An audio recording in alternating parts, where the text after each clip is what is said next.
कभी ऐसा महसूस हुआ है कि मेहनत तो पूरी करते हैं, सैलरी भी टाइम पर आती है, लेकिन महीना खत्म होते होते जेब खाली हो जाती है।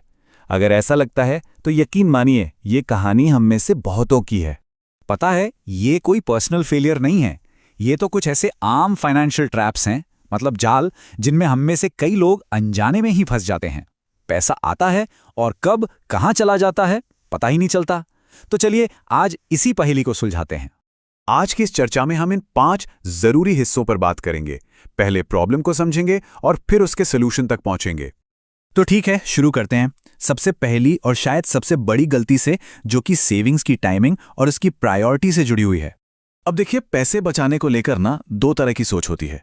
ज्यादातर लोग क्या करते हैं, इनकम आई, उसमें से खर्चे किए और महीने के आखिर में जो बचा वो हो गई सेविंग्स। लेकिन जो लोग असल में वेल्थ बनाते हैं वो इस पूरी इक्वेशन को ही पलट देते हैं। वो कहते हैं इनकम आई, उसमें से पहले सेविंग्स करो और फिर जो बचा उसे खर्च करो। छोटा सा बदलाव है पर असर बहुत बड़ा है। इसी को कहते हैं पे योरसेल्फ फर्स्ट का सिद्धांत। इसका सीधा सा मतलब है अपनी सेविंग्स को सबसे पहला और सबसे जरूरी बिल समझो। जैसे ही इनकम आए बाकी खर्चे बाद में, पहले सेविंग्स। मान लीजिए 20,000 की इनकम है तो कम से कम 20% यानी 4,000 रुपए पहले ही अलग कर दीजिए। ये एक आदत आपके फाइनेंशियल फ्यूचर को पूरी तरह से बदल सकती है। चलिए अब थोड़ा और गहराई में उतरते हैं। अब बात करते हैं उन जालों की जो हमारी रोजमर्रा की आदतों में छिपे होते हैं। और इसकी शुरुआत होते हैं एक प्लान की कमी से। हम में से ज्यादातर लोगों को ये तो पता होता है कि हमारी इनकम कितनी है, लेकिन पैसा असल में जा कहाँ रहा है इसका हिसाब किताब नहीं होता। और जब कोई बजट ही नहीं होता तो फाइनेंशियल कंट्रोल हाथ से निकलना तो तय है। लेकिन इसका एक बहुत ही आसान सा सल्यूशन है, 50-30-20 रूल। ये अपने पैसे को मैनेज करने का एक सिंपल लेकिन बहुत पावरफुल तरीका है। अपनी इनकम का 50% अपनी ज़रूरतों पर खर्च करें, जैसे किराया, राशन वगैरह। 30% अपनी लाइफस्टाइल पर, जैसे घूमना फिरना, बाहर खाना। और बचा हुआ 20% वो सीधा जाना चाहिए सेविंग्स और इन्वेस्टमेंट्स में। अच्छा, एक और बड़ा जाल है इम्पल्स बाइंग का, मतलब बिना सोचे समझे कुछ भी खरीद लेना। ये हम सबने किया है ना? Amazon या Instagram पर कुछ देखा और बस खरीद लिया, भले उसकी ज़रूरत ना हो। इससे बचने का एक मज़ेदार तरीका है 24 घंटे का नियम। जब भी कुछ खरीदने का मन करे बस 24 घंटे रुक जाइए।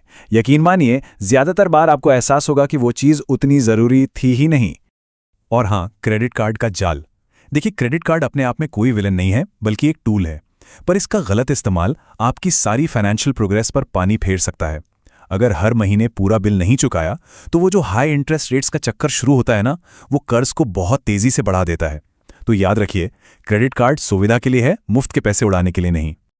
अब बात करते हैं एक ऐसे जाल की जिसे बहुत से लोग अनदेखा कर देते हैं जब तक कि बहुत देर न हो जाए। और वो है अचानक आने वाली फाइनेंशियल मुश्किलों के लिए तैयार न रहना। जरा सोचिए, अगर अचानक नौकरी चली जाए तो, या कोई मेडिकल इमरजेंसी आ जाए, या फिर गाड़ी या घर में कोई बड़ा खर्चा निकल आए। यही वो वजह हैं जिनकी वजह से एक फाइनेंशियल सेफ्टी नेट यानी एक सुरक्षा कवच मन की शांति के लिए बहुत जरूरी है। तो सवाल है, कितना बैकअप काफी है? फाइनेंशियल एक्सपर्ट्स की सलाह है कि आपके पास कम से कम 6 महीने के जरूरी खर्चों को पूरा करने के लिए एक इमरजेंसी फंड होना ही चाहिए। ये आपका फाइनेंशियल सेफ्टी गार्ड है। चलिए अब लॉन्ग टर्म वेल्थ क्रिएशन की बात करते हैं और उस मानसिकता के बारे में जो इसके लिए जरूरी है। एक बहुत ही आम बहाना हम सबने सुना होगा, जब पैसे ज्यादा होंगे ना तब इन्वेस्ट करना शुरू करूंगा। ये टालमटोल वाला जाल है। सच तो ये है कि आप कितना पैसा इन्वेस्ट कर रहे हैं उससे ज्यादा जरूरी है कि आप कब शुरू कर रहे हैं। जल्दी शुरू करना सबसे ज्यादा जरूरी है। और ऐसा क्यों है? कंपाउंडिंग की शक्ति की वजह से। ये एक जादू की तरह है। अगर कोई कम पैसों से भी जल्दी शुरुआत करता है तो वो ज्यादा पैसों से देर से शुरुआत करने वाले से भी आगे निकल सकता है। यहां आपका सबसे बड़ा दोस्त है समय। अब हम आते हैं उस सबसे बुनियादी चीज पर जो इन सभी फाइनेंशियल जालों से बचने के लिए जरूरी है। सच पूछिए तो इन सभी जालों की जड़ में है फाइनेंशियल एजुकेशन की कमी। हम स्कूल में इतिहास, भूगोल सब कुछ पढ़ते हैं, लेकिन पैसे को मैनेज करने की प्रैक्टिकल स्किल हमें शायद ही कोई सिखाता है। तो फिर कोई अपनी फाइनेंशियल नॉलेज कैसे बढ़ाए? ये कुछ सिंपल स्टेप्स हैं। फाइनेंस पर अच्छी किताबें पढ़ें, जानकारी देने वाले वीडियो देखें और सबसे ज़रूरी, जो भी सीखें उसे अपनी असल ज़िंदगी में लागू करें, क्योंकि असली पावर ज्ञान में ही है। तो एक नज़र में देखें तो ये हैं वो मुख्य जाल और उनसे निकलने के रास्ते। जो बचा वो सेव करने के बजाय पहले खुद को पे करें। बेहिसाब खर्चों के लिए 50, 30, 20 बजट अपनाएं।